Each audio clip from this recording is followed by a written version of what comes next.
Bismillahirrahmanirrahim. Assalamualaikum warahmatullahi wabarakatuh. Alhamdulillahirrahmanirrahim. Wabihi nasta'in wa ala umuri dunya waddin. Wassalatu wassalamu ala asrofil anbiya wal mursalin Sayyidina Muhammadin wa ala alihi washabihi ajmain. Rabbi shrah li sadri wa yassir li amri wahlul 'uqdatam min lisani yafqahu qawli. Mari gobang yang kami cintai, di bulan Ramadan tahun ini kita punya cara berbeda buat menjalani hari-hari di bulan Ramadan, tentu dengan amalia Ramadan, tadarus dan seterusnya. Namun kali ini teman-teman pemuda punya inisiatif untuk mengadakan podcast kuliah Ramadan gitu. Dan kebetulan alhamdulillah berkenan bersama kita hadir guru kita semua, Rama Kiai Haji Kodratil Hardabili.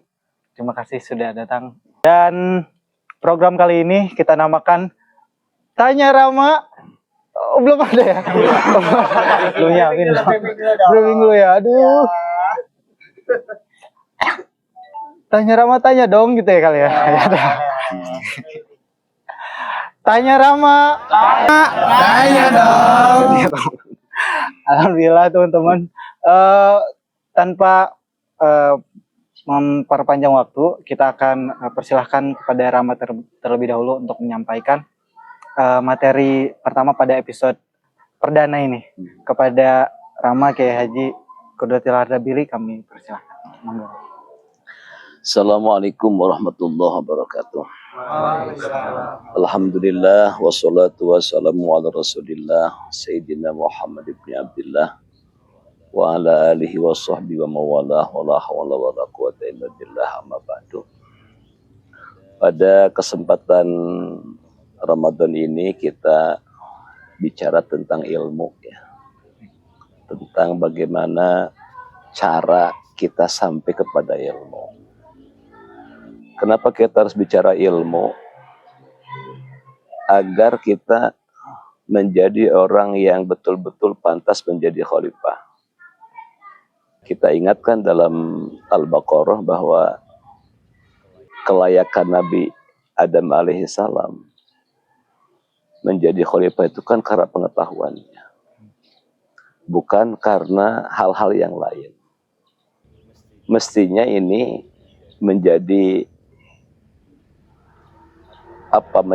tujuan utama bagi kita para pemuda muslim, agar hidup itu mencurahkan hanya untuk memperdalam dan mempelajari ilmu pengetahuan, agar di masa depan kita menjadi orang yang pantas menjadi pemimpin, menjadi khalifah. Nah, ada kalanya dalam rangka memperoleh pengetahuan itu kita banyak masalah, banyak hal, banyak rintangan. Sementara ini banyak buku yang beredar, baik buku klasik ya, kitab-kitab klasik maupun kitab-kitab modern yang sampai kepada kita menyuguhkan bagaimana cara metode belajar mendapatkan ilmu. Di antara yang paling populer kitab-kitab tersebut di pondok pesantren ada yang namanya kitab Ta'limul Muta'alim itu. Yang oleh beberapa pakar dianggap tidak lagi relevan, tidak lagi sesuai dengan kondisi zaman sekarang. Tapi bisa kita buktikan nanti, betul tidak? Apakah kitab Ta'limul Muta'alim yang ditulis sekian abad yang lalu tidak lagi relevan dengan kondisi anak sekarang? Di muqaddimahnya itu, permulaannya itu, pengarang kitab tersebut mengatakan bahwa kita banyak menyaksikan saat ini banyak para santri, para pelajar, para mahasiswa yang memperoleh ilmu, punya pengetahuan yang baik, penguasaan yang baik, tapi mereka terhalang dari kemanfaatan ilmu itu. Nah, tentu kalau kitab Ta'limul Muta'alim identik dengan ilmu-ilmu keagamaan ya. Tapi kan manfaatnya juga bisa tetap dalam ilmu yang lain juga bisa diterapkan, bisa digunakan. Nah, bagaimana kemanfaatan yang bisa ditakar, bisa diukur, sehingga kata pengarang itu kitab saat ini kita melihat banyak orang yang belajar, berhasil dalam ilmunya, tapi tidak berhasil dalam manfaatnya. Mana? Yang pertama katanya ukurannya, orang tersebut tidak mampu mengamalkan ilmunya. Jadi ketika kita punya pengetahuan, punya ilmu, lalu tidak bisa, contohlah, kita banyak dengar dari guru-guru kita bahwa salah satu amalan yang paling matlub, yang paling diminta pada bulan Ramadan adalah qiraatul Quran gitu. Lalu kita nggak baca Quran, tidak tadarus, termasuk orang yang terhalang untuk mengamalkan ilmu. Pasti ada masalah.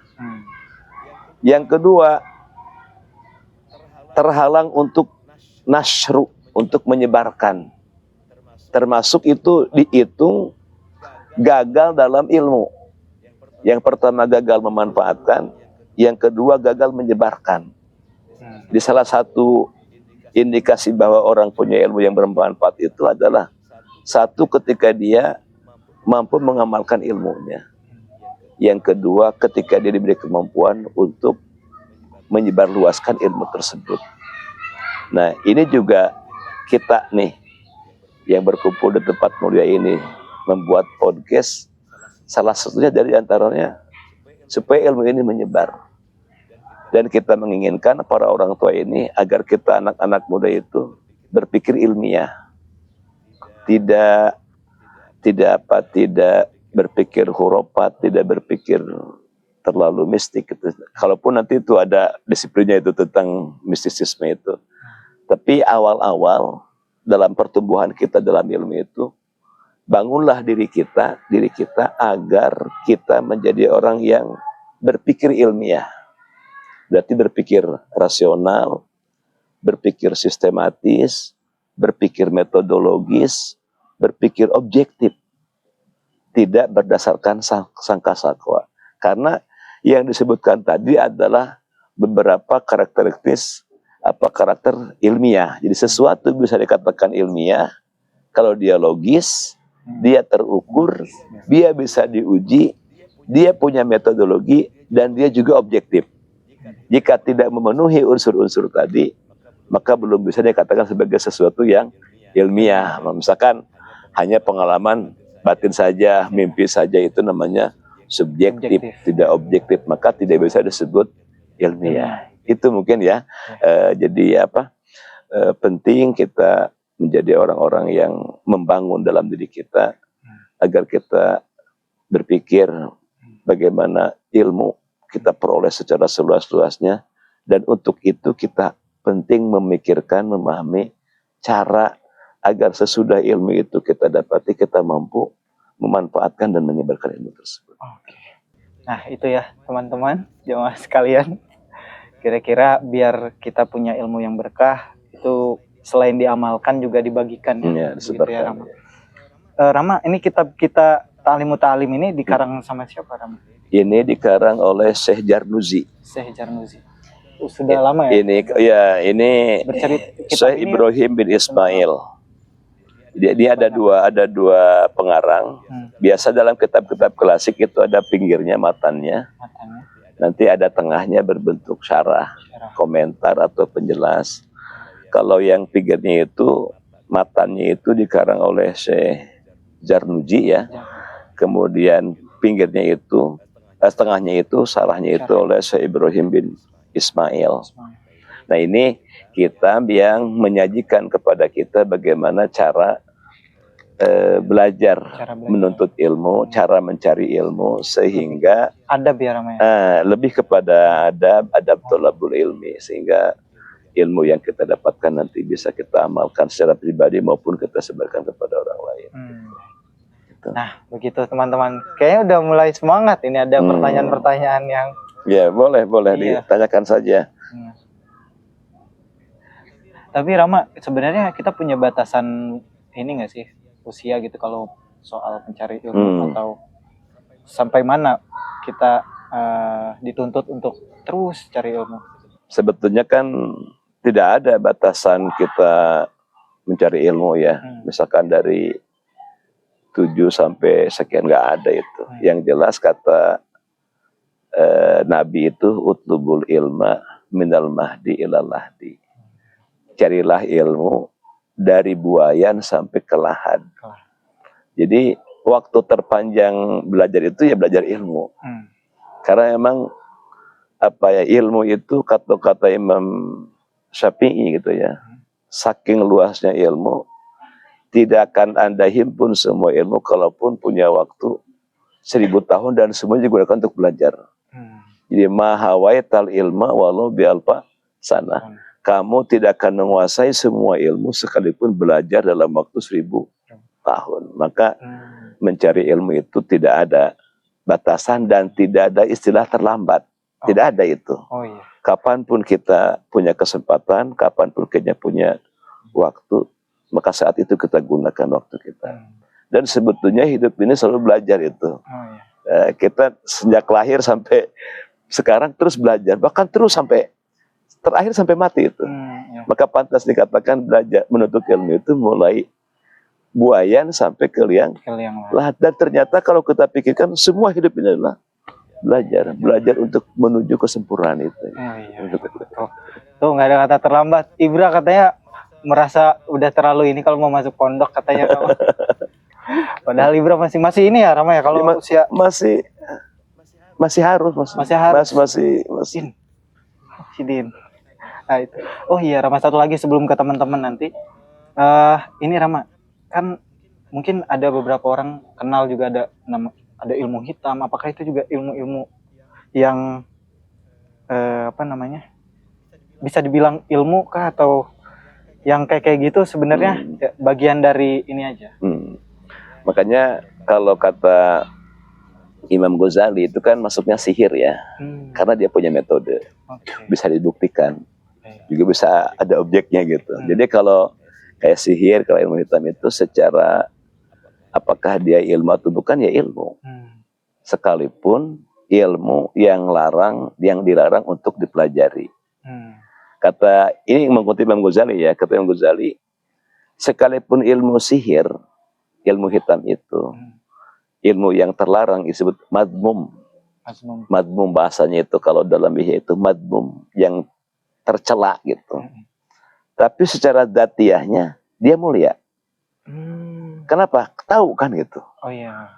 Jadi sebagai pengetahuan. Iya, sebagai pengetahuan. Dia kalaupun secara dampaknya itu memang berbahaya dan tidak boleh dipelajari, tapi secara dzatiyahnya sekalipun dia ilmu sihir, ilmu hitam, tetap dia lebih baik, tetap dia mulia secara dzatiyahnya. Kenapa? Karena tahu itu. Berarti tergantung penggunaannya ya? Ya, tergantung penggunaannya. Makanya kan apa yang membedakan seorang dengan yang lain, antara kita dengan kawan kita dengan makhluk Allah yang lain, adalah pengetahuan. Jadi kalau Al-Quran itu hal yastawil ladina ya'lamuna wal ladina la ya'lamun, tidak akan sama orang yang punya pengetahuan, yang punya ilmu dengan yang tidak punya ilmu. Dan sebetulnya untuk sampai kepada kemuliaan dunia itu ya ilmu itu. Maka kan dalam ada doa itu, ya Allah, kami minta kemuliaan dunia dan akhirat. Allahumma inna nas'aluka izzad dunya wal akhirah. Izzud dunya bil ilmi wal ma'rifah. Kemuliaan dunia itu dengan pengetahuan, dengan ilmu dan ma'rifah. Dengan ilmu dan pengetahuan. Dan kemuliaan akhirat wa izzul akhirah bil liku wal musyahadah, dengan bertemu dan menyaksikan zat Allah Subhanahu wa taala. Itu. Ya, jadi dunia ini ya ilmu tidak ada yang bisa membuat orang mulia kecuali ilmu. Jadi yang membuat kita mulia justru ilmu itu sendiri. Baik. Nah teman-teman, ini kayak udah ada yang mau bertanya. Durasinya aman ya? Masih aman? Nah ini kan karena mic-nya kita terbatas, nanti saya silakan lu. Ada yang mau nanya nggak? Seputar Ramadan nggak apa-apa ya? Nggak apa-apa. Yang di luar tema ini? Di luar tema nggak apa-apa. Nggak apa-apa. Ayo. Oh ada Bu Siri. Mantap. Silakan perkenalkan nama, terus dari blok mana ya?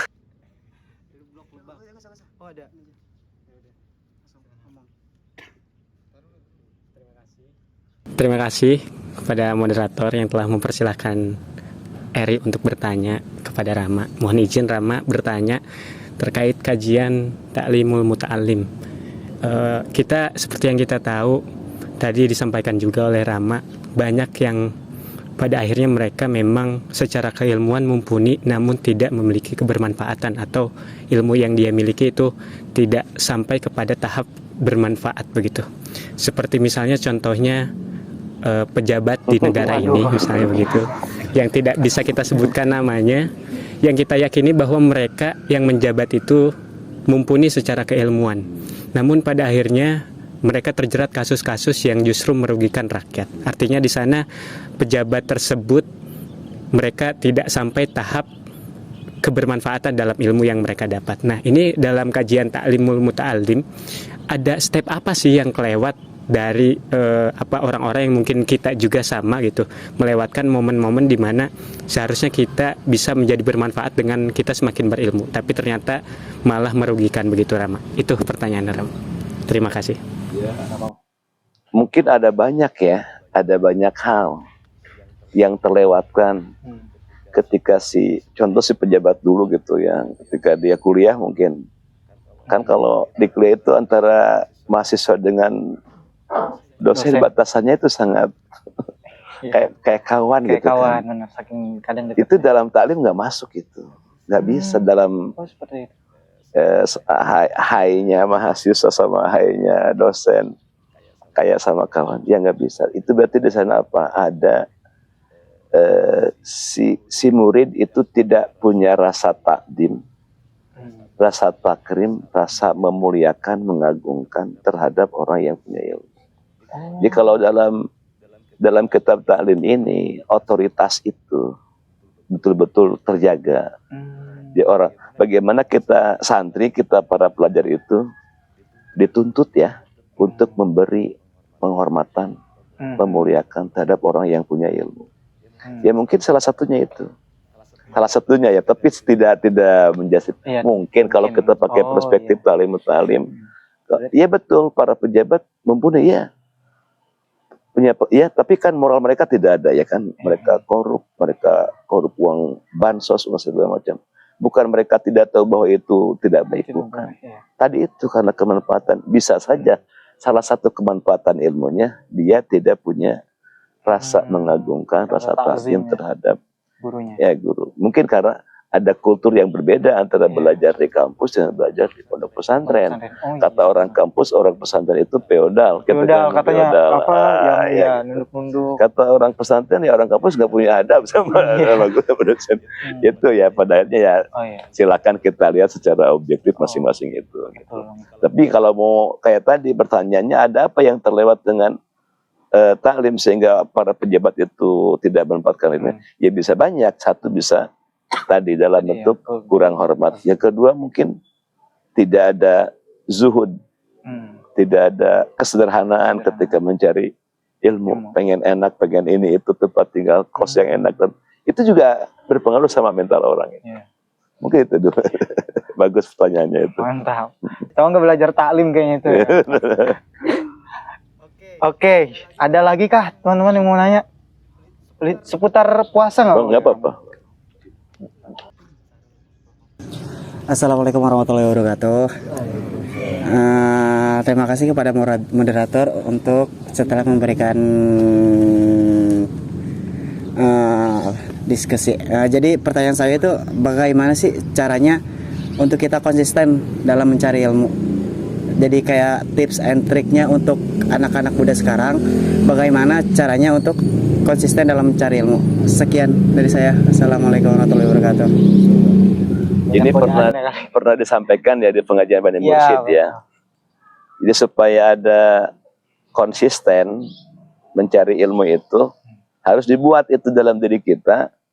Tidak ada yang kita rindukan kecuali ilmu.